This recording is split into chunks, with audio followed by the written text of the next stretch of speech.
جتنا زیادہ قرآن پڑھ سکتے ہو پڑھ لو، کل کو یہ وقت ہاتھ نہیں آئے گا، انسان پچھتائے گا اس وقت پہ کہ میں نے یہ وقت کیوں ضائع کر دیا۔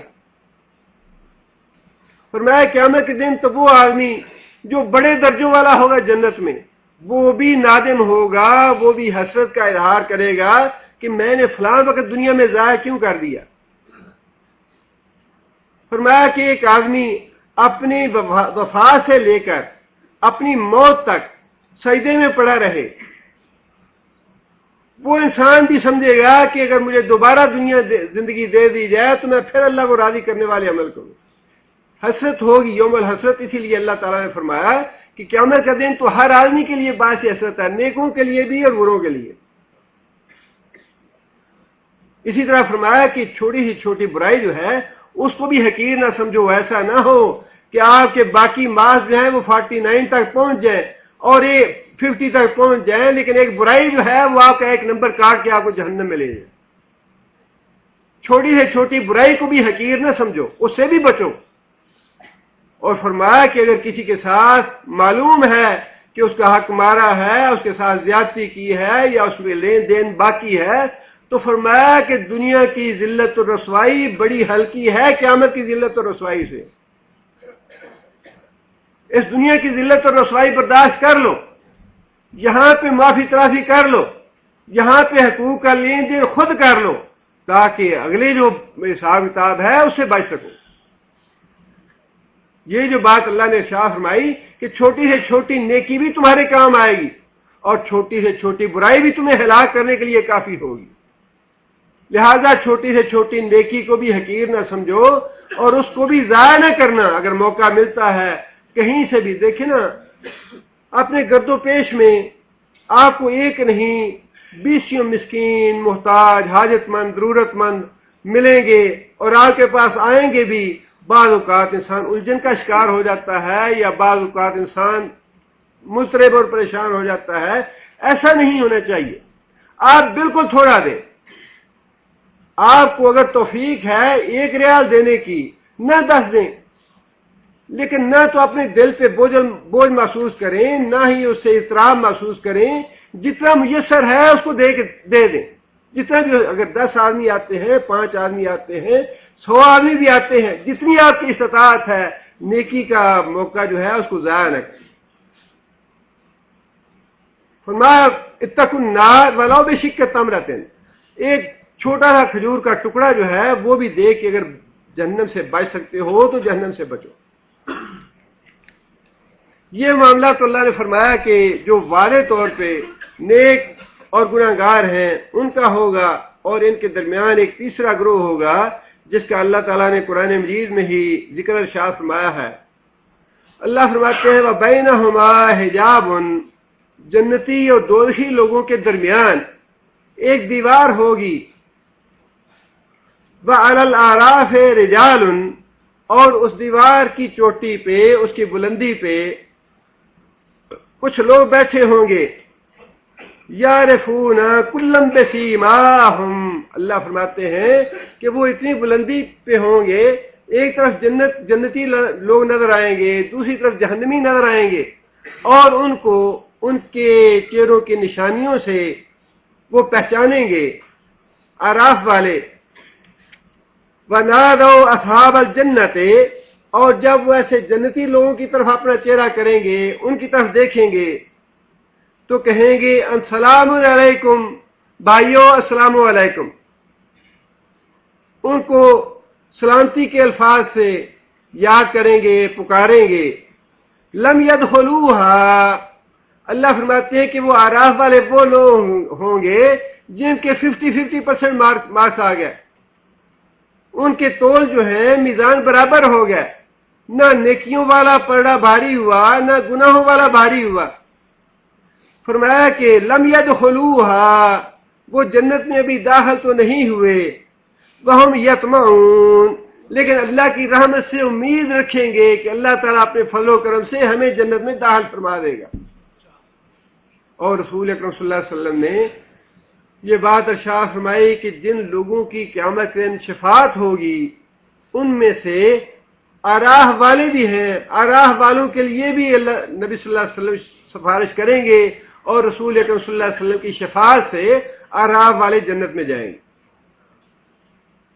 آگے اللہ فرماتے ہیں وَإِذَا صُرِفَتْ أَبْصَارُهُمْ، اور جب وہ اپنی نگاہیں پھیریں گے تِلْقَاءَ أَصْحَابِ النَّارِ، جہنمی لوگوں کی طرف، جنتی لوگوں کی طرف جب دیکھیں گے خوش ہوں گے، ان کے لیے سلامتی کی دعا کریں گے، ان سے سلامتی کی دعا واپس لیں گے، اور جب جہنمیوں کی طرف دیکھیں گے اعراف والے قالو، تو یہ اللہ تعالیٰ سے دعا کریں گے ربنا لا تجعلنا مع القوم الظالمین۔ یہ دعا ہمیں بھی کرنی چاہیے بڑی کثرت کے ساتھ اس دنیا میں بھی کہ یا اللہ جہنمیوں کے ساتھ ہمیں شامل نہ کرنا۔ رب ہب لی حکما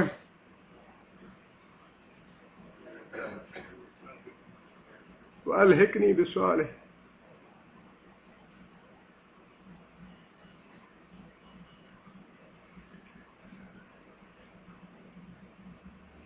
ربنا لا تجعلنا مع القوم الظالمین، یا اللہ ہمیں ظالموں میں شامل نہ کرنا۔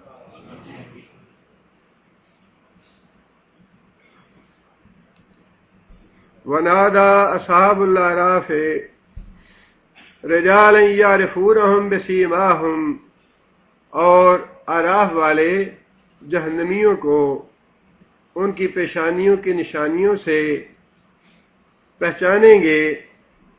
قالو، اور انہوں کہیں گے ما اغنا عنکم جمعکم وما کنتم تستکبرون، دنیا میں جو تم نے مال اکٹھا کیا، جو دولت اکٹھی کی، جس کے پیچھے تم پڑے رہے، جس کے پیچھے پڑ کے تم اللہ سے غافل ہو گئے، رسول سے غافل ہو گئے، نمازوں سے غافل ہو گئے، قرآن سے غافل ہو گئے، آج وہ تمہارا مال، تمہارے ڈالر، تمہارے ریال، تمہارا پیسہ، تمہارے پلاٹ، تمہارے فلیٹ، تمہاری فیکٹریاں کسی کام نہیں آئیں۔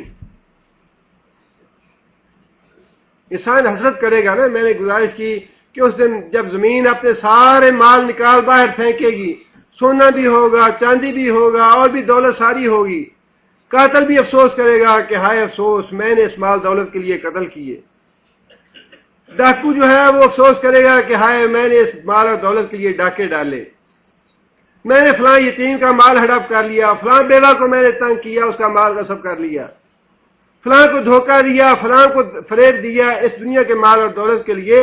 آج یہ مال دولت ڈھیروں کے حساب سے لوگوں کی آنکھوں کے سامنے پڑا ہے، کوئی اس کو ہاتھ لگانے والا نہیں۔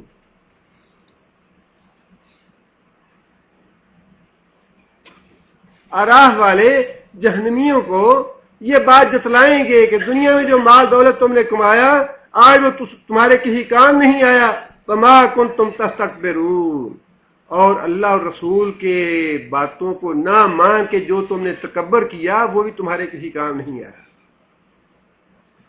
اللہ اور اللہ کے رسول کی بات جب سامنے آ جائے تو کسی مومن کی یہ شان نہیں ہے، کسی مومن کو یہ مجال نہیں ہونی چاہیے کہ آگے پھر انسان اپنی آنکھ اونچی کرے۔ جب اللہ کے رسول، اس کی بڑی سخت سزا ہے۔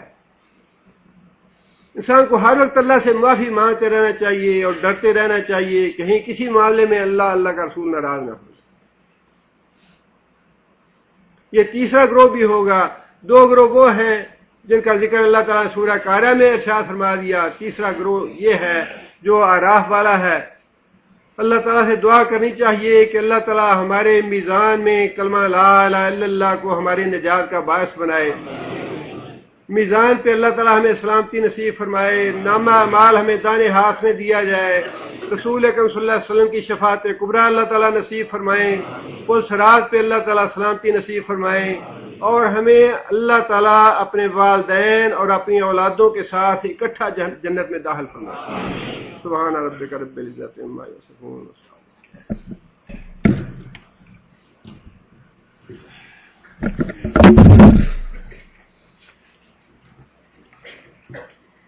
أعوذ بالله من الشيطان الرجيم. بسم الله الرحمن الرحيم. القارعة ما القارعة وما أدراك ما القارعة يوم يكون الناس كالفراش المبثوث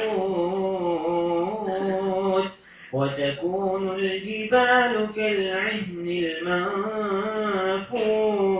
المنفوش فأما من ثقلت موازينه فهو في عيشة راضية وأما من خفت موازينه فأمه هاوية وما